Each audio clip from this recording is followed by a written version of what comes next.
Hello दोस्तों, तो आज आप लोग के सामने आए हैं एलएचडब्ल्यू पेपर का जो है पेपर 2 जो है उसका पहला टॉपिक औद्योगिक संबंध इंडस्ट्रियल रिलेशन के बारे में।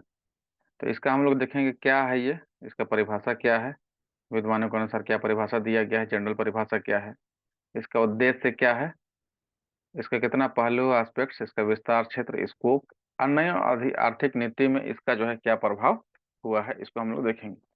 तो देखिए, औद्योगिक संबंध के बारे में थोड़ा सा कुछ कॉन्सेप्ट हम लोग का क्लियर रहना चाहिए। ठीक है, जिसमें यह है कि औद्योगिक संबंध जो है ये क्यों आया उद्योग। ठीक है, तो देखिए, औद्योगिक संबंध जो डेवलप हुआ होगा वो औद्योगिकरण के नतीजे में आया होगा। ठीक है, इंडस्ट्रियलाइजेशन के, औद्योगिकरण। अगर इसका थोड़ा सा इतिहास बैकग्राउंड में जाएं तो उद्योग तो हमेशा से रहा है। जब से मानव प्रजाति आया तब से उद्योग है। उद्योग किसको कहते हैं? ऐसा स्थान जहां पर वस्तुओं का उत्पादन होता है।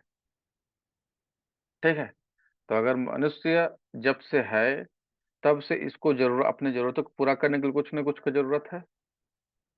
ठीक है, तो उसके लिए तो उत्पादन करेगा ही। तो अगर यहाँ पर देखें तो शुरू में जब उत्पादन करता था इंसान, शुरू किया तो अपने घरों में कर रहा था उत्पादन, तो उसे नाम दिया गया कुटीर उद्योग, या इसी को अभी जो है सूक्ष्म उद्योग भी कहा जाता है। सूक्ष्म उद्योग के अंतर्गत आएगा। और घर से बाहर छोटा सा कोई प्लेस, इंडस्ट्री, कारखाना बना के जहां पर उत्पादन कर रहा है वो आ जाएगा लघु उद्योग कह लीजिए या मध्यम उद्योग कह लीजिए। और अगर यही वाला और बड़ा क्षेत्र में कारखाना बना के उत्पादन हो रहा है तो उसको कहते हैं बृहत उद्योग। देखिए, कुटीर उद्योग, सूक्ष्म उद्योग में ना घर के लोग ही इसमें काम करने वाले होते हैं। और यहाँ पर घर के लोग प्लस बाहर से कुछ लोग,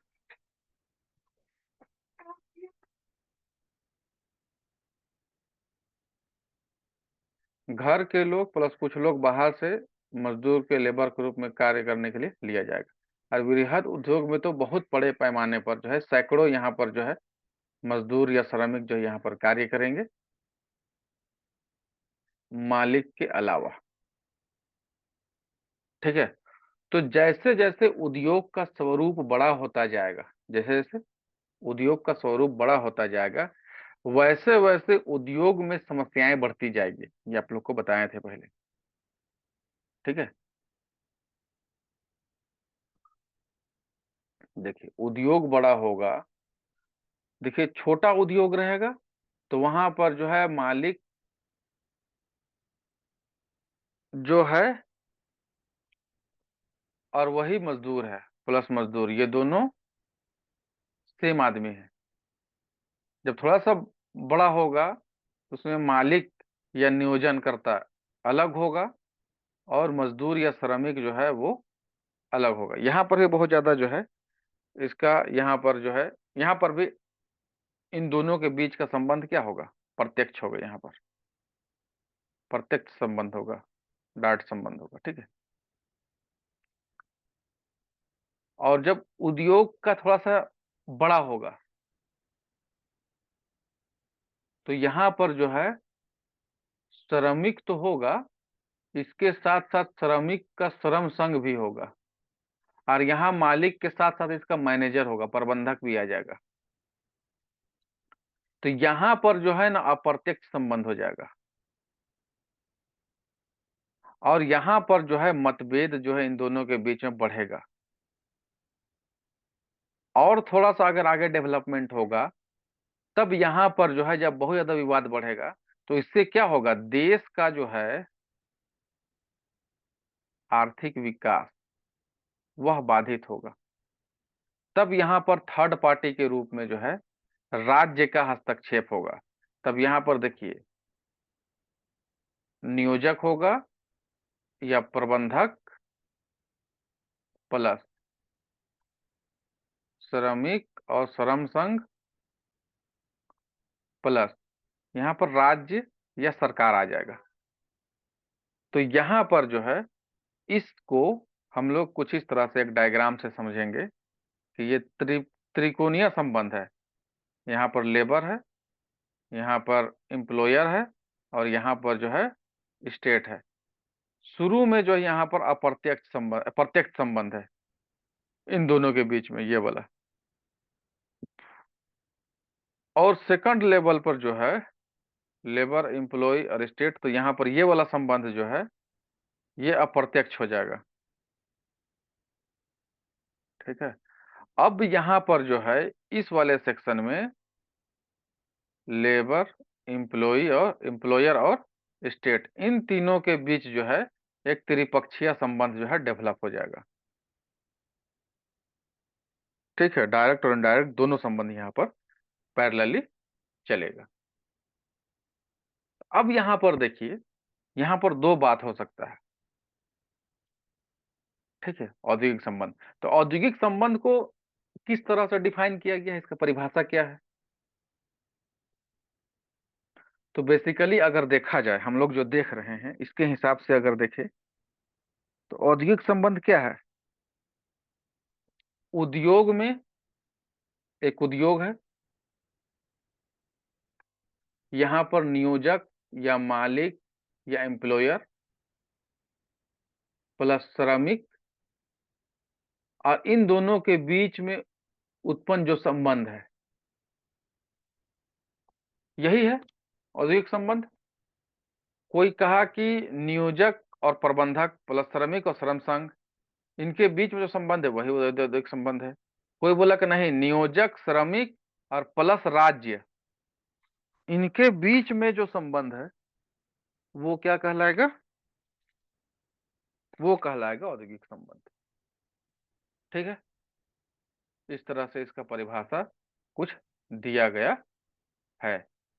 तो देखिए इसका परिभाषा थोड़ा सा देख लीजिए। बहुत सा विद्वान जो है अपना इसका परिभाषा दिए हैं, है ना। देखिए औद्योगिक संबंध का उद्भव कब हुआ? 18वीं सदी में औद्योगिक क्रांति के फलस्वरूप हुआ है। औद्योगिक 18वीं सदी में औद्योगिक क्रांति के फलस्वरूप हुआ है। इसमें नियोजक और श्रमिक के बीच का संबंध का अध्ययन होता है। ठीक है। अब इसका परिभाषा, कुछ परिभाषा तो आपको याद रखने का है। जैसे एक आईएलओ का परिभाषा है, अंतर्राष्ट्रीय श्रम संगठन का परिभाषा है कि औद्योगिक संबंध के अंतर्गत नियोजक, श्रमिक और राज्य के बीच संबंध के साथ साथ उन संबंधों का भी अध्ययन करते हैं जो व्यावसायिक संगठनों के प्रभाव से उत्पन्न होते हैं। देखिए श्रम संगठन, आईएलओ क्या कहा सर? नियोजक, श्रमिक और राज्य, इसके अलावा जो व्यावसायिक संगठन है बहुत सा, उसका सभी प्रभाव से जो उत्पन्न हो रहा है वो सब जो है क्या कहलाएगा? वो सब इंडस्ट्रियल रिलेशन कहलाएगा। ठीक है। इसी तरीके से एक है वीबी सिंह, इनके अनुसार जो है उद्योग में जो स्थापित सामाजिक संबंध है उसी से औद्योगिक संबंध उत्पन्न होता है, जिसमें नियोजक और श्रमिक के बीच आपसी संबंध से ही ये संबंध स्थापित होता है। और नेक्स्ट एक है कि हेनरी रिचर्डसन ने क्या कहा? औद्योगिक संबंध एक कला का द्योतक है जिसके अंतर्गत उद्योग में कार्य करने वाले लोग एक साथ रहकर कार्य करने की कोशिश करते हैं। तो उद्योग में रहने वाले जो एक साथ कार्य करेंगे, तो यहाँ पर नियोजक तो नहीं रहेगा लेकिन उसका प्रबंधक रहेगा,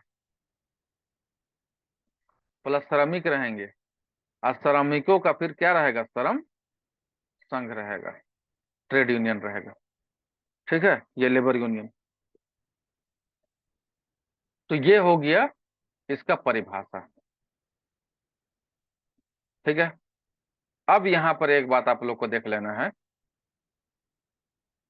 कि जो इसका अभी तक सवाल आया है उसको एक बार थोड़ा सा देख लीजिए, है ना, कि औद्योगिक संबंध प्रणाली से आप क्या समझते हैं? जो भी समझा बताए थे औद्योगिक संबंध क्या है। यह एक विनिर्माण उद्योग में औद्योगिक संबंधों की विद्यमान स्थिति, वर्तमान स्थिति के निर्धारण के लिए आप किन सूचकों पर भरोसा करेंगे, कारणों सहित बताएं। तो जो भी औद्योगिक संबंध जो है, वर्तमान परिस्थिति में जो भी संबंध है वह किन सूचक बताना है और उसका कारण क्या है वो भी बताना है। कि किन सूचकों पर यह संबंध जो है निर्भर करेगा। ठीक है, उसको बताना है। नेक्स्ट है औद्योगिक संबंध के बारे में आईएलओ के कन्वेंशन।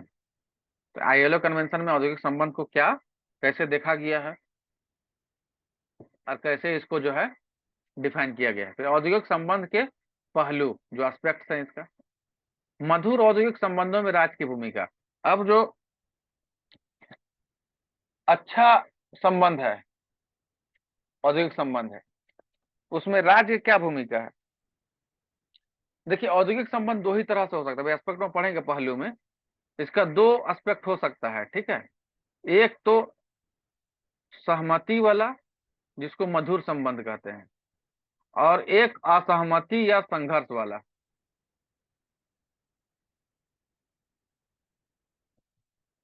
ठीक है, जहां पर जिससे विवाद, औद्योगिक विवाद उत्पन्न होगा। चलिए नेक्स्ट, भारत में मधुर औद्योगिक संबंधों की स्थापना में अनुशासन संहिता एवं आचार संहिता के प्रभावों की विवेचना कीजिए। ये संहिता, अनुशासन और आचार संहिता, ये इसके बारे में एक अलग टॉपिक है, इसके बारे में डिटेल्स हम लोग पढ़ेंगे। लेकिन यहाँ पर औद्योगिक संबंध से जोड़ के पूछा है थर्ड जेपीएससी में, ठीक है, 20 मार्क्स पर। फिर नेक्स्ट फोर्थ जेपीएससी पूछा, भारत में विभिन्न औद्योगिक संबंध संबंधी अधिनियमों में आए नवीनतम परिवर्तनों की विवेचना कीजिए। फोर्थ जेपीएससी का क्वेश्चन देखिए, यहाँ पर इधर थर्ड जेपीएससी, ये थर्ड जेपीएससी, ये सेकंड जेपीएससी, ये फर्स्ट जेपीएससी क्वेश्चन दे दिया गया है। सिर्फ अभी इसमें क्वेश्चन जो है औद्योगिक संबंध से दिया गया है। पेपर 2 का भी क्वेश्चन का रिव्यू आप लोग कहिएगा, तो कमेंट में आप लोग कमेंट करके बताइएगा, उसका भी रिव्यू कर दिया जाएगा 3-4 साल का। और 3-4 साल का क्वेश्चन को अगर लिखने का प्रैक्टिस कर लेते हैं अच्छे तरीके से, नोट्स को अपडेट करके, तो उम्मीद करते हैं कि एग्जाम में आप बेहतरीन परफॉर्मेंस करके आएंगे। ठीक है, तो ये तो परिभाषा एक हम लोग देख लिया औद्योगिक संबंध का। अब हम लोग जो है इसका थोड़ा सा उद्देश्य देख लीजिए कि औद्योगिक संबंध का जो है उद्देश्य क्या है। औद्योगिक संबंध का उद्देश्य हम लोग अभी देखेंगे।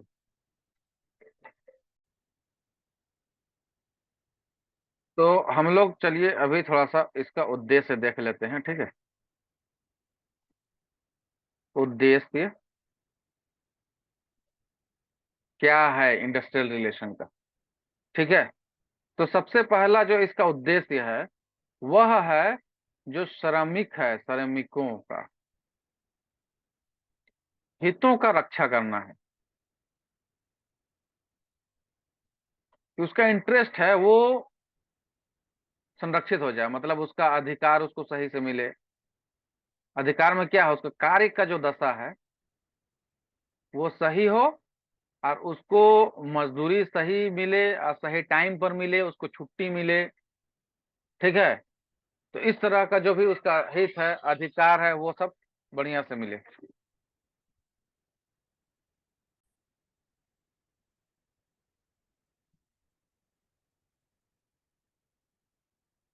एक तो ये है, और दूसरा इसके साथ साथ जो नियोजक है उनके भी हितों का रक्षा करना है। एक पॉइंट तो ये हो गया। दूसरा जो औद्योगिक विवाद उत्पन्न होगा, औद्योगिक विवाद, इसको रोकना। तो मधुर संबंध बना के रखना है ना। जब तक मधुर संबंध नहीं बनेगा तब तक शांतिपूर्ण जो है ना कार्य करने का दशा शांतिपूर्ण नहीं होगा। शांति नहीं होगा तो उद्योग में उत्पादन का कार्य नहीं होगा, और उससे औद्योगिक विकास जो है क्या होगा, प्रभावित होगा। रोजगार सृजन, ये भी इसका एक उद्देश्य है।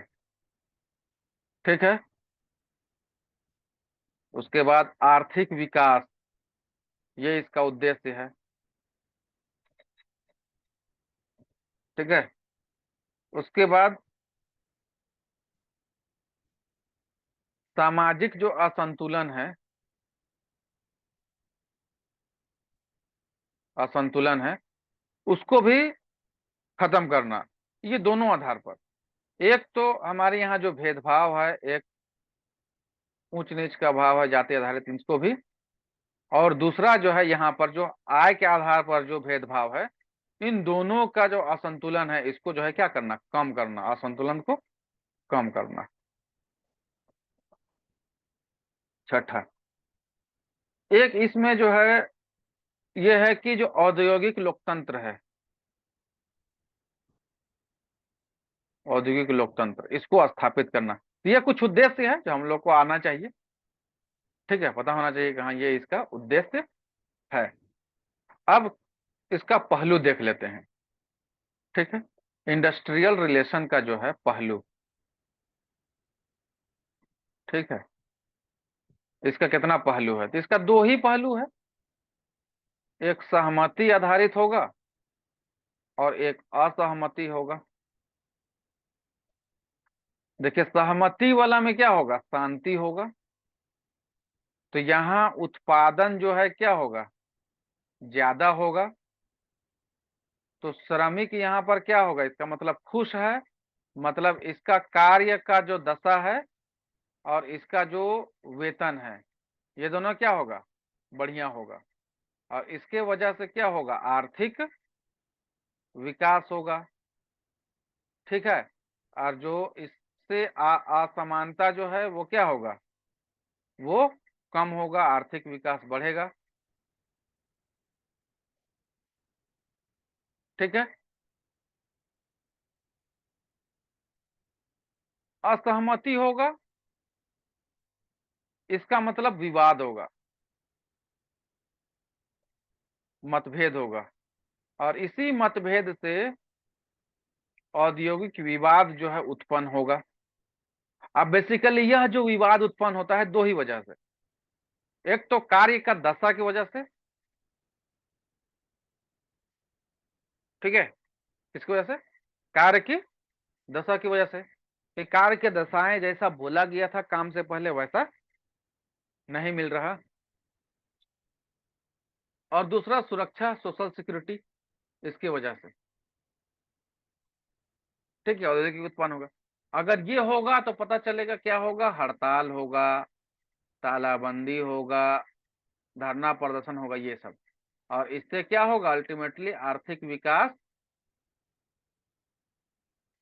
बाधित होगा। आर्थिक विकास क्या होगा? बाधित होगा, ठीक है। तो ये जिस तरह से ये पॉइंट आप लोग को बताया गया, इसको इसी तरह से जोड़ के आप लोग के एग्जाम में अच्छे से बेहतरीन ढंग से लिखना है, ठीक है। अब देखिए थोड़ा सा इसमें आगे चलिए।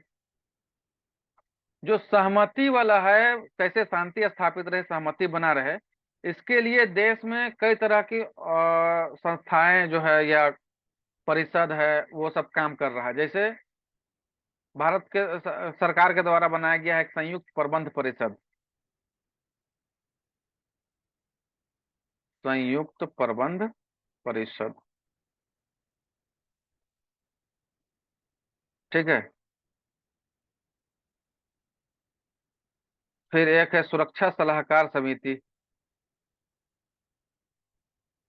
सुरक्षा सलाहकार समिति।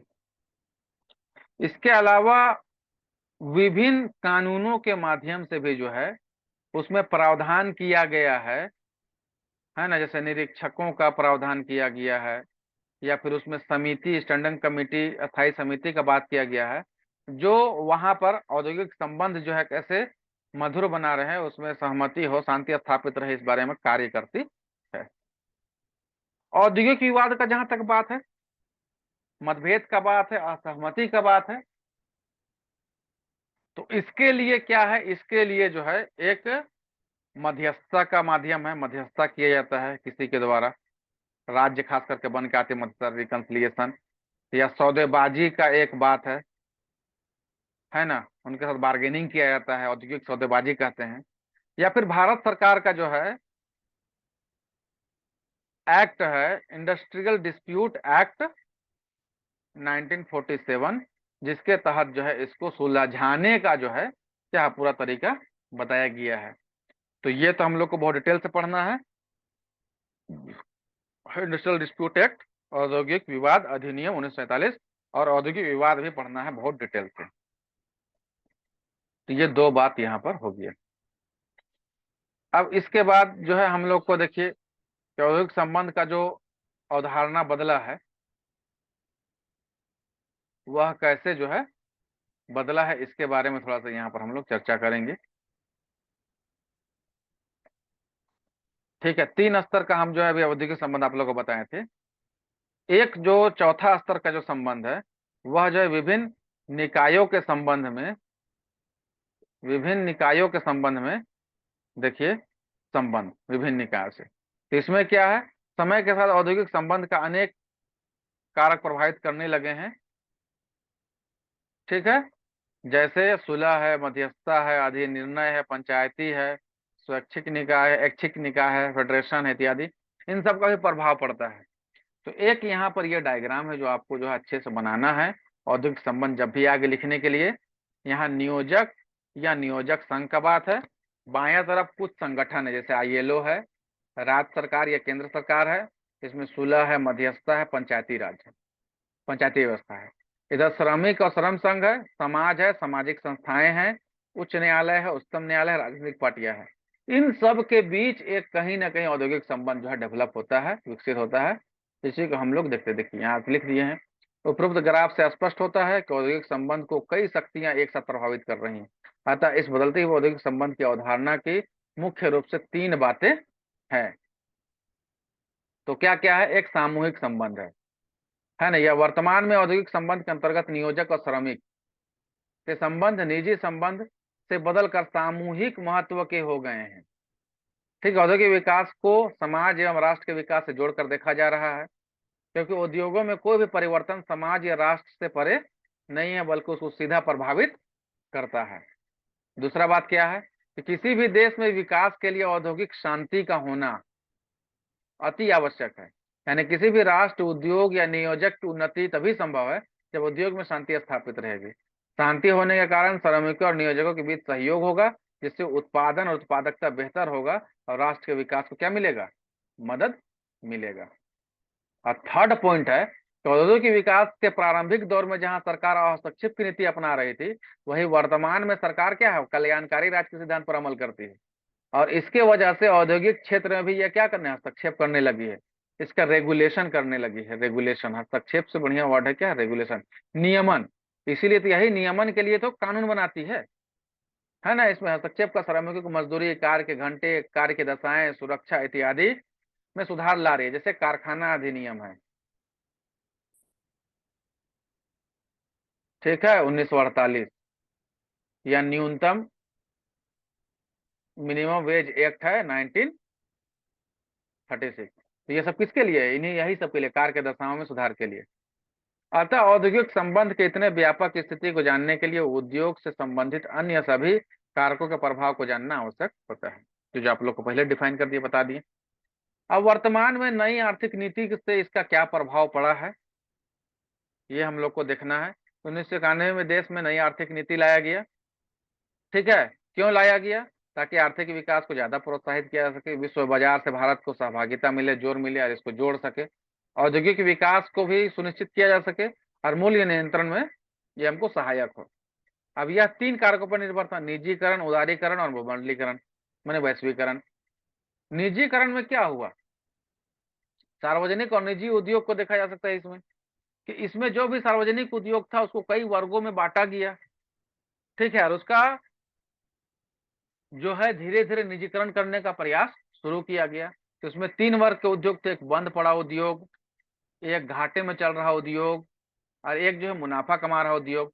तो बंद पड़ा उद्योग और घाटे में चल रहा है, इसके लिए निजीकरण पहले अपनाया गया, और मुनाफा वाला का अभी अब जो है इसका धीरे धीरे जो है विनिवेश शुरू हुआ है। ठीक है, तो ये इसमें पूरा डिटेल से थोड़ा सा लिखा हुआ, ये आप देख सकते हैं इसमें। नेक्स्ट देखिए उदारीकरण है। उदारीकरण प्रक्रिया में क्या है, लाइसेंसिंग प्रणाली का, कोटा सिस्टम का, एकल खिड़की की व्यवस्था, ये सब जो है नया नया नया सिस्टम लाया गया। इससे उद्योग का स्थापना में क्या हुआ, आसानी हुआ। ठीक है, छोटा बड़ा उद्योग का स्थापना में आसानी हुआ। अगर उद्योग स्थापना आसानी से होगा तो औद्योगिकरण बढ़ेगा, औद्योगिकरण से औद्योगिक विकास होगा, उससे आर्थिक विकास जुड़ा हुआ है सीधा। वैश्वीकरण का पता ही है, इसमें भारतीय बाजार को वैश्विक बाजार के साथ जोड़ देना है। ठीक है, इससे क्या होता है, विदेशी मुद्रा भंडार बढ़ोतरी होता है ना। विदेशी निवेश यहाँ आता है, जिसको एफडीआई और एफपीआई कहते हैं, ये दोनों आता है। इसके साथ जो है तकनीक, विदेशी तकनीक भी हमारे यहाँ आता है, और ये कहीं ना कहीं हमारे देश का आर्थिक विकास को बढ़ाता है, रोजगार सृजन करता है। ठीक है, तो कुछ यहाँ पर इसका सकारात्मक प्रभाव है, ये आप लोग देख लीजिएगा, थोड़ा देर करके स्क्रीनशॉट भी आप ले सकते हैं इसका, और कहिएगा इसका पीडीएफ भी लिंक में डाल दिया जाएगा। ठीक है, तो ये सकारात्मक प्रभाव था कुछ। यहाँ पर ये देखिए नकारात्मक, बिल्कुल जो बताए हैं वही सब यहाँ पर लिखा हुआ, ये नकारात्मक प्रभाव है कुछ, जैसे छटनी उटनी होने लगता है औद्योगिक नई आर्थिक नीति से, है ना, भारी उद्योग को बढ़ावा मिलता है, कुटीर उद्योग, छोटा उद्योग, ये सब छूट जाता है। ठीक है, इसमें किसान या कृषि आधारित उद्योग कहीं ना कहीं पीछे रह जाता है। वैश्वीकरण में जो छोटे व्यापारी है, छोटे उद्योग है, ये सब का हालत बहुत खराब हो जाता है। बेरोजगारी की समस्या भी होती है। ठीक है, तो ये है। और एक औद्योगिक संबंध का पहलू के बारे में जो बात किए थे, तो इसमें एक बात यहाँ पर पहलू में आप लोग को बताना है, यहाँ देखिए स्क्रीनशॉट ले लीजिएगा, इसको देख लीजिएगा। डैनकट अपने पुस्तक में लिखे हैं कि औद्योगिक संबंध के दो पहलू, मतभेद और सहयोग का। और वीवी गिरी जो है, जो हमारे देश के में राष्ट्रपति बने, चौथे राष्ट्रपति, असल में ये मजदूर नेता थे। ये सिंगल मजदूर नेता है जो हमारे देश के राष्ट्रपति बने हैं, चौथे राष्ट्रपति, फोर्थ नंबर के। तो ये बने, इनका किताब है labour programmes in Indian industry. तो इनका भी दो तरह का संबंध है, एक मतभेद का संबंध और एक सहयोग का संबंध, वही जो पहले बताए हैं, बस ये नाम आपको दो याद रखना है, डैनकट और वीवी गिरी, इनके हिसाब से।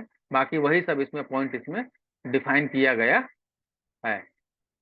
ठीक है, तो ये आज हम लोग का हो गया बात पूरे इंडस्ट्रियल रिलेशन का। और एक विस्तार क्षेत्र का बारे में बात आता है, स्कोप। स्कोप इसका दो है, एक संकीर्ण है, एक विस्तृत है। संकीर्ण में श्रमिक और नियोजक के बीच संबंध, श्रमिक और श्रमिक के बीच संबंध, श्रम संघ और श्रम संघ के बीच संबंध, श्रम संघ और नियोजक के बीच संबंध, जो पीछे कॉन्सेप्ट बताए हैं उसी के आधार पर आपको इसमें संबंध आपको ढूंढना है, किसके किसके बीच कैसा संबंध हो सकता है। देखिए, श्रमिक नियोजक के बीच हमेशा दोनों संबंध हो सकता है, लेकिन श्रमिक श्रमिक के बीच जो है यहाँ भी मतभेद हो सकता है, लेकिन ज्यादातर यहाँ पर जो है सहमति का आसार दिखेगा। श्रम संघ में भी दोनों बात होगा, लेकिन यहाँ पर भी ज्यादा झुकाव किसकी तरफ रहेगा, सहयोग का। श्रम संघ और नियोजक, ये बिल्कुल श्रमिक और नियोजन वाला बात इसमें रहेगा। विस्तृत में नियोजन और कर्मचारी के बीच, नियोजक और श्रम संघ के बीच, समूह संबंध और समुदाय और जन संबंध के बीच, ये सब संबंध है जिसके बारे में आप लोग को थोड़ा सा डिटेल से, थोड़ा सा कोई भी नोट्स अगर कहीं से मिलेगा तो उसके बारे में थोड़ा सा पढ़ लेना है बुक में, कहिएगा तो इसके भी थोड़ा सा पीडीएफ हम नोट्स जो है आप लोग को अवेलेबल करा देंगे। बेसिकली यह जो क्षेत्र है, इसका बेसिकली दो क्षेत्र यहाँ पर बताया गया है। इसका लिखने का और भी एक तरीका है, तीन इसका क्षेत्र है, एक नियोजक और प्रबंधक का क्षेत्र है। ठीक है, या इसमें नियोजक एम्प्लॉयर का ट्रेड यूनियन है एक, दूसरा श्रमिक है एंड श्रम संघ है, और तीसरा जो है राज्य है या अन्य जो संस्थाएं हैं। तो इस तरह से भी इनका संबंध जो है, ये तीन पक्ष है, इन तीन पक्ष को भी जो है ऐसे हम लोग संबंध में इसका क्षेत्र के रूप में डिफाइन कर सकते हैं। बस आपको समझने का फेर है कि आप कैसे इसको लिखते हैं। ठीक है, तो ये औद्योगिक संबंध वाला बात था, कुछ बेसिक जो हमको लगा कि आप लोग के सामने रखना चाहिए था। अगर इससे रिलेटेड किसी भी तरह का कोई सवाल है, कुछ मटेरियल चाहिए, तो आप लोग जरूर संपर्क कीजिए, कमेंट में बताइए यहाँ पर। और वीडियो अच्छा लगेगा तो लाइक सब्सक्राइब जरूर कीजिए और शेयर भी कीजिए। Thank you.